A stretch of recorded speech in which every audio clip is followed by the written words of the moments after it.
तो hello everyone, कैसे हैं आप सभी। उम्मीद करते हैं मस्त होंगे, स्वस्थ होंगे और आपकी पढ़ाई चल रही होगी। इससे पहले हम लोगों ने क्लास 12 फिजिक्स चैप्टर नंबर 4 में लॉरेंट बल क्या होता है इन सभी का डिस्कशन कर लिया था। आज हम लोगों के पास जो टॉपिक है वो दो समांतर धारावाही चालकों के कारण चुंबक बल की गणना हम लोगों को। तो हम लोग अपना जो टॉपिक है क्लास 12 फिजिक्स में वो चैप्टर नंबर 4 में दो समांतर धारावाही चालक के मध्य क्या करना है, बल की गणना हम लोगों को करना है। ठीक है, तो हम लोगों के पास दो धारावाही चालक तारे हैं जो कि एक निर्मित है आपके पास ए और बी से, दूसरा निर्मित है सी और डी से, जिस पर धारा पहले वाले चालक पर धारा I1 प्रवाहित हो रहा है और दूसरे वाले चालक पे धारा I2 प्रवाहित हो रहा है। ठीक है, इनकी वजह से इस पर बल हम लोगों को निकालना है। तो बल की दिशा में अंगूठा और अपनी उंगलियों को घुमाइए तो यहाँ जो आपके पास चुंबकीय क्षेत्र की दिशा है वो बाहर की ओर है। ठीक है, इसी प्रकार दूसरे वाले चालक तार पे हम धारा निकालें तो ये जो है आपके पास अंदर जाती हुई प्रतीत हो रही है, जिसे क्रॉस से रिप्रेजेंट किया जाता है। इससे ये पता चलता है कि जो सी व डी वाला चालक है उसमें चुंबकीय क्षेत्र तल के अंदर लंबवत है। ठीक है, तो ये रहा चुंबकीय क्षेत्र जो कि डी दूरी पर क्या है आप लोगों के पास स्थित है।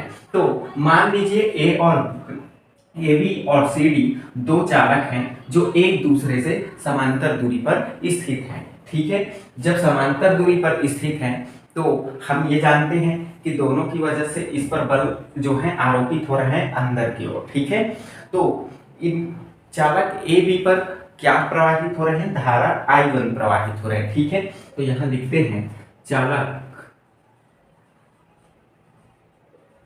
ए बी पर धारा I1 प्रवाहित हो रहा है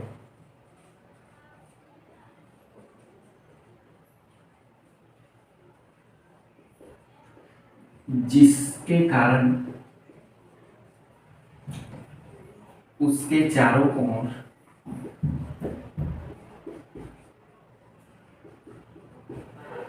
चुंबकीय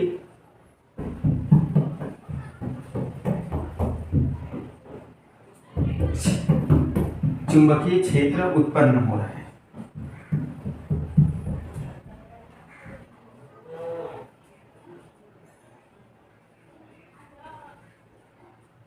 तो चुंबकीय क्षेत्र की तीव्रता के सूत्र से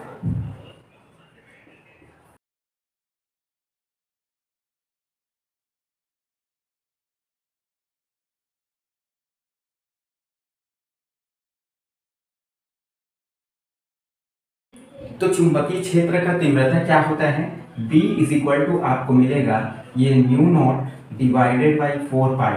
ठीक है, ये 2I1 डिवाइड में आपके पास D, ये जो होता है चुंबकीय क्षेत्र की तीव्रता। अब जब हम लोग चुंबकीय क्षेत्र की तीव्रता निकाल चुके हैं तो हम लोगों का जो चालक सी व डी है, ठीक है, इस पर क्या होता है आपके पास दाहिने हाथ के नियम के अनुसार ये चुंबकीय क्षेत्र अंदर की ओर है। ठीक है, तल के लंबवत अंदर की ओर। तो हमारे पास इसमें धारा प्रवाहित होने से वृत्तीय चुंबकीय क्षेत्र उत्पन्न होता है और ये चालक का टोटल लंबाई जो होता है वो L होता है। ठीक है, तो चालक की लंबाई जो है हमारे पास क्या है, L। तो चालक की लंबाई हम लोगों के पास L है और इस चालक में I2 धारा प्रवाहित हो रही है। ठीक है, तो चालक CD पर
तो हम लोगों को क्या करना है, चालक CD पर धारा I2 प्रवाहित हो रहे हैं, तब चालक के लंबाई L पर लगने वाला बल निकाल रहे हैं। ठीक है, तो हम लोगों को दूसरे चालक की इस पर क्या निकालना है, बल निकालना है, कितना बल जो है आरोपित पहले चालक की वजह से इस पर हो रहा है। तो बल होता है F = I2LB L sin theta. ठीक है, तो दूसरे चालक के बल F = आपको मिलेगा I2 धारा, इस पर I2 प्रवाहित हो रहे हैं, उसकी लंबाई L है, चुंबकीय क्षेत्र B है, और चूंकि इनके बीच 90 डिग्री का कोण बनने वाला है, तो 90 डिग्री के कोण के लिए sin 90 रख देंगे। ठीक है, sin 90 का वर्ग होता है, तो आपको ये क्या मिल जाएगा, F = I2LB sin मिल जाएगा। ठीक है, ये इसका फॉर्मूला होता है। इतना बल जो है हम लोगों के पास इस चालक CD पर क्या होता है,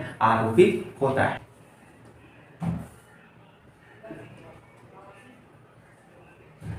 तो ये रहा हम लोगों के पास चालक पर इतना बल आरोपित होने वाला है। अब करते हैं हम लोगों का जो ये विद्युत क्षेत्र की तीव्रता है, इसको समीकरण 1 मान ले। समीकरण 1 में B का मान रखने पर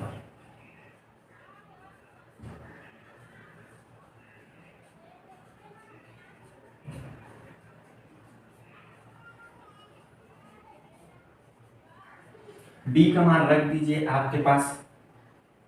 तो देखिए B का मान रखेंगे तो क्या होगा, F = आपको मिलेगा I2L। B का मान हम लोगों के पास क्या है, तो ये इंटू में μ0 डिवाइडेड बाई 4 पाई इंटू का आपके पास 2I1 डिवाइडेड बाई ये D। ठीक है, तो ये हम लोगों के पास समीकरण 1 से निकल गया है। यही थोड़ा सा गौर करना है। हम क्या करते हैं, इस 2 को इसके मल्टीप्लाई में डाल देते हैं और यहाँ 10⁻7 का यूज कर लेते हैं। ठीक है, क्योंकि 10⁻−7 जो होता है वो चुंबकीय क्षेत्र को रिप्रेजेंट करता है। तो देखिएगा F = आपको मिलेगा L इंटू का, सॉरी L को पीछे ले जाते हैं, तो ये हम लोगों के पास 10⁻−7 आपके पास 2I1 इंटू का I2 डिवाइडेड बाई D। ठीक है, इंटू का L, ये जो है फॉर्मूला बन के आया। अब आप 10⁻7 को फिर से वही 4 डिवाइडेड बाई 4 पाई लिख दीजिए। तो ये आपको क्या मिल जाएगा, यहाँ से F = आपके पास μ0 divided by 4 pi 2I1 I2 divided by D into का L। ठीक है, ये फॉर्मूला आपके पास बन गया है। अब इसको आगे और सॉल्व करें तो हम लोगों के पास ये होता है, आप क्या करिए, चालक जो CD है उसमें F डिवाइडेड बाई ये जो L है उसको डिवाइड में डाल दीजिए, तब आपके पास फॉर्मूला, हम इस F के डिवाइड में डाल दें तो हमें F डिवाइडेड बाई L = मिलेगा μ0 divided by 4 pi 2I1 into का I2 डिवाइड में D। यही जो होता है आपके पास दो समांतर धारावाही चालकों के मध्य बल का सूत्र होता है। ठीक है, तो ये सूत्र आपको पता होना चाहिए, जो कि इम्पोर्टेंट होता है, और इसको आप एक बार अपने नोटबुक में प्रैक्टिस करके देखेंगे। बिना प्रैक्टिस के आप इसे नहीं बना सकते। ठीक है, तो कमेंट करके बताइए ये समझ में आया कि नहीं। अगर नहीं आया होगा तो फिर से एक बार इसे और डिस्कशन करेंगे। तो यहाँ तक आप पढ़ के रखिए, और हमारा सेशन अब जो है लगातार चलेगा, क्योंकि अभी कुछ दिनों में काम होने की वजह से आपका क्लास नहीं आ रहा था, अब डेली का आएगा। ठीक है, तो तब तक के लिए पढ़ते रहिए, मस्त रहिए, स्वस्थ रहिए। जय हिंद, जय भारत।